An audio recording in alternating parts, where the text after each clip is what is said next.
મારું નામ પરેશ પરમાર, નડિયાદનો વતની છું. જોબ એજ્યુકેશન ડિપાર્ટમેન્ટની અંદર વટવા સેન્ટ ઝેવિયર્સ હાઈસ્કૂલની અંદર માધ્યમિક શાળાની અંદર જોબ કરી રહ્યો છું. મારો દીકરો આરવ હાલ FG નોલેજ હાઈસ્કૂલની અંદર 11મા ધોરણની અંદર X5 ડિવિઝનની અંદર ભણી રહ્યો છે. અત્યારે વાત થાય છે એવી કે શાળાની અંદર પહેલાં શાળા કેમ મેં પસંદ કરી, કેમ આ જ શાળા મેં પસંદ કરી. તો વાત એવી છે કે બધી નડિયાદની અંદર ઘણી બધી શાળાઓ છે. દરેકને પોતાની એક આગવી ઓળખ હોય છે, દરેકને પોતાનું ઇન્ફ્રાસ્ટ્રક્ચર હોય છે. કોઈક જગ્યાએ ફેકલ્ટી સારી હોય છે, કોઈક જગ્યાએ રમતગમતની અંદર આગળ હોય છે. દરેકને કંઈક ને કંઈક પોતાનું અલગ અલગની અંદર કંઈક આગળ હોય છે. એ લોકો આગવી પદ્ધતિ પ્રમાણે. મને આ શાળા કેમ ગમી? તો પહેલાં ઇન્ફ્રાસ્ટ્રક્ચર સારું છે. બીજી વસ્તુ ડિસિપ્લિનની અંદર છે આ શાળાની અંદર. ત્રીજી વસ્તુ ફેકલ્ટી એટલી સરસ છે કે મારા દીકરાને પોતાનો દીકરો હોય એવી રીતે રાખે છે. જો સાચી વાત કહું તો જ્યારે આ શાળાની અંદર, આ સ્કૂલની અંદર મારે એડમિશન લેવાનું હતું મારા દીકરાનું, ત્યારે દરેક પેરેન્ટ પહેલાં એવું વિચારે છે કે કોઈ નવી શાળાની અંદર જ્યારે બાળકનું એડમિશન લે તો કઈ કઈ વસ્તુઓ જુએ. તો પહેલાં એક તો ડિસિપ્લિન હોવી જોઈએ, સેફટી. આજના સમયની અંદર સેફટી બહુ અગત્યની વસ્તુ છે, એટલે સેફટી હોવી જોઈએ, ફેકલ્ટી સારી હોવી જોઈએ, આ બધી જ વસ્તુઓ. તો એ જ પેરેન્ટ તરીકે મેં પણ આ સ્કૂલની અંદર એક સરપ્રાઇઝ વિઝિટ કરી અને અલગ અલગ સમયે વિઝિટ કરી છે. અને જો શાળાની અંદરની બધી જ વસ્તુઓ જે આગળ મેં જણાવી એ બધી જ વસ્તુનો સંગમ કરીએ, ડિસિપ્લિન, ફેકલ્ટી, આ બધી જ વસ્તુનો જો ઇન્ફ્રાસ્ટ્રક્ચર, તો આ ત્રણેય વસ્તુઓનો સંગમ કરીએ તો આપણી આ FG નોલેજ હાઈસ્કૂલ. એટલા માટે મેં આ શાળાને પસંદગી કરી. મારું બાળક બીજી સ્કૂલમાંથી અહીંયા આવ્યું છે, પણ એના પર્સન્ટેજને નહીં, પણ એને સાચું માર્ગદર્શન મળી રહે એ હેતુથી મેં આ શાળા પસંદ કરી છે. અને સાચું માર્ગદર્શન મળે એ જ સાચું શિક્ષણ. અને એ આ શાળાની અંદરથી, આ FG સ્કૂલની અંદરથી મારા દીકરાને મળી રહ્યું છે. ફેકલ્ટીની વાત કરું તો ઉત્તમ માર્ગદર્શક છે.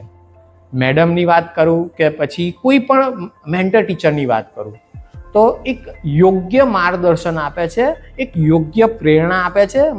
બાળકની અંદર એક નવું જોમ પૂરે છે અને બાળકને આગળની કારકિર્દી શું છે, આગળ કેવી રીતે એનું ઘડતર થાય છે, એ પ્રોપર અહીંયા શીખવે છે. વાત એવી કરીએ કે જો દિવાળીનો સમય છે તો દીવા જે છે એ અંધકારમાંથી અજવાળા તરફ લઈ જાય છે. સેમ એ જ કામ આ FG સ્કૂલ કરે છે. બાળકને અજ્ઞાનતાના અંધકારની અંદરથી જ્ઞાનનું અજવાળું પાથરે છે એ આ આપણી FG સ્કૂલ. મેન્ટર ટીચર જે છે એ એક બાળકની અંદર એવા નવા વિચાર પ્રેરણા આપે છે કે બાળક ઘરે ગયા પછી એ વિચાર પર થોટ કરે છે, વિચાર જ કરે છે કે આના પછી હું શું કરી શકું. બીજી સ્કૂલમાંથી હું આવી રહ્યા છું, એટલે અત્યાર સુધીનું જો ભણતર કહું 10મા ધોરણ સુધીનું, તો એ માત્ર સિલેબસ રિલેટેડ હતું. જ્યારે અહીંયા એવું નથી. આનાથી તમે આગળ શું વિચારો છો એ અહીંયા પદ્ધતિ પ્રમાણે છે. શાળાનો સમય પરફેક્ટ છે. ડિસિપ્લિન બાબતે તો બહુ અગત્યની જરૂરી છે. એ એકદમ સેલ્ફ ડિસિપ્લિન છે. બાળકો બધા જ પ્રોપર કામ કરી રહ્યા છે. ફેકલ્ટી બહુ જ સરસ છે. દરેક ફેકલ્ટી દરેક વિદ્યાર્થીને પોતાના બાળકની જેમ રાખે છે. અને એ સારામાં સારી વસ્તુ છે કે જેથી પેરેન્ટની માનસિક સ્થિતિ શાંતિ થઈ જાય, માનસિક શાંતિ દેખાય. સમય બરાબર છે, પ્રોપર છે. સવારથી સાંજનો સમય બરાબર છે. સાંજે મને એક વસ્તુ વધારે ગમી છે કે સવારે 7:30 થી 4 વાગ્યા સુધીનો જે સમય છે, મોટાભાગની સ્કૂલની અંદર મોર્નિંગનો સમય 12 વાગ્યા સુધીનો હોય.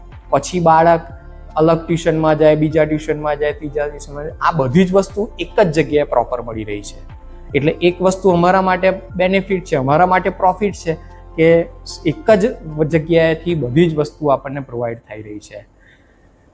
વાત કરીએ એક્ઝામની રિલેટેડની વાત કરીએ તો દર અઠવાડિયે અને 15 દિવસે જે એક્ઝામ લેવાઈ રહી છે એની અંદર બાળક ખુદ જાતે જ હવે પોતાની રીતે વિચારતો થઈ ગયો છે કે મારે હવે એક્ઝામ છે તો મારે શું કરવું, કેમ કરીને આગળ આવવું, કેમ કરીને માર્ક્સ વધારે લાવવા.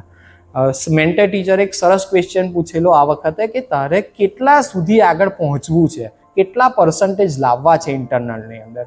તો બાળકને ખુદને વિચાર આવે છે કે આવો કોઈ પ્રશ્ન કેમ હજુ સુધી કોઈએ કર્યો નહીં. અને આ મેન્ટર ટીચરે એટલું સરસ રીતે સમજાવ્યું કે એને ખુદને એવું થયું કે ના મારે 85 ઓફ 90 ઓફ મારે રિઝલ્ટ લાવવું છે. તો એ સૌથી સારામાં સારો મુદ્દો છે મારા દ્રષ્ટિએ.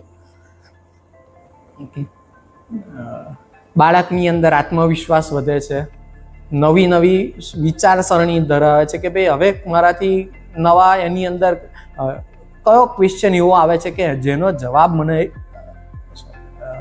એડિટ થશે ને ઓકે કોઈ બોલી શકો ને. બીજી સ્કૂલની અંદર અને આ સ્કૂલની અંદર બીજો એક ફરક એવો છે, એક ટીચર તરીકે કે શિક્ષક ભણાવવાનું કામ તો કરે જ છે, સારું શિક્ષણ પણ આપે છે, પણ જો બાળક અને શિક્ષક વચ્ચેનો, જો વિદ્યાર્થી અને શિક્ષક વચ્ચેનો જો કંઈક સંવાદ, કોઈક એવો સેતુ બંધાય તો બાળકને ભણવાનું ગમે. જો સાચી જ વાત કરું તો મોટાભાગના સ્કૂલોમાં, મોટાભાગની શાળાની અંદર આવું થાય છે કે શિક્ષક ભણાવે, વિદ્યાર્થી ભણી અને જતો રહે. જ્યારે આ શાળાની અંદર વિદ્યાર્થી ભણે પણ છે અને એના જે ડાઉટ હોય એ એવરી સેટરડે DCSના ક્લાસમાં સોલ્વ પણ કરે છે. અને એ સિવાય જ્યારે સમય ફ્રી મળે ત્યારે જે તે શિક્ષકને, જે તે ટીચરને પ્રશ્ન પૂછી પણ શકે છે. એટલે એ વેલ એન્ડ ગુડ છે એ વસ્તુ તો, અને એ સારામાં સારી વસ્તુ છે. ઓકે, એટલે બાળકના મગજ ઉપર સારો વિચાર આવે. છેલ્લે એક વાત કહેવી છે, મને ગર્વ છે આ શાળા પર. ગર્વ એટલા માટે છે કે મેં આ શાળાની અંદર મારા દીકરા માટે એડમિશન લીધું. આભાર માનું છું આ શાળાનો. આભાર એટલા માટે કે બધી જ વસ્તુ, સારું સારું વાતાવરણ આ સ્કૂલે પ્રોવાઈડ કર્યું અમને.